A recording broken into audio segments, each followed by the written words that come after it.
80% రాయితీతో అందిస్తున్న ప్రత్యామ్నాయ విత్తనాలను రైతులు సద్వినియోగం చేసుకోవాలని ఎమ్మెల్యే సింధూరాజు ఇచ్చారు.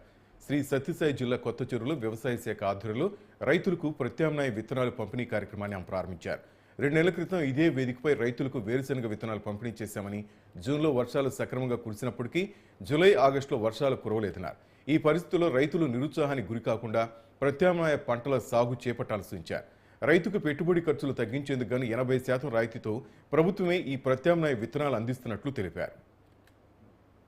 దాదాపు 750 క్వింటాళ్ళు డిస్ట్రిబ్యూషన్ కి రెడీ అయింది.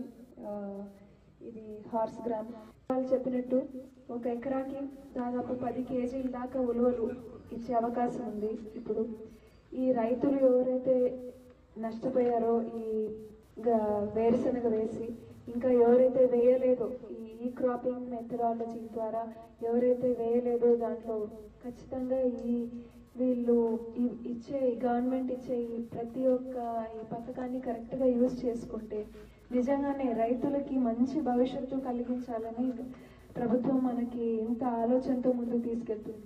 చాలా స్టేట్స్లలో ఏది కూడా ఇంత జాగ్రత్తగా అవసరమయ్యే విత్తనాల డిస్ట్రిబ్యూషన్ ఎక్కడా కూడా జరగదు. చాలా స్టేట్స్లో మనం ఎంతో రుణపడి ఉండాలి. మన గవర్నమెంట్ అంత మంచిగా మన అగ్రికల్చరల్ డిపార్ట్మెంట్ వాళ్ళు పనిచేస్తున్నారు. మనది ఆంధ్రప్రదేశ్ యూజువల్గా ఒక అగ్రికల్చర్ రిలేటెడ్ ఒక స్టేట్, ఎక్కువ మంది ఫార్మింగ్ కమ్యూనిటీని సపోర్ట్ చేస్తున్న ఒక స్టేట్. అలాంటి దాంట్లో కూడా ఎంత ఆలోచనతో టైం వేస్ట్ చేయకుండా ఇది డిస్ట్రిబ్యూషన్కి అందజేస్తున్నారంటే ఫస్ట్ మనం మన ప్రభుత్వంకి ఎంతో రుణపడి ఉండాలి వాళ్ళందరికీ.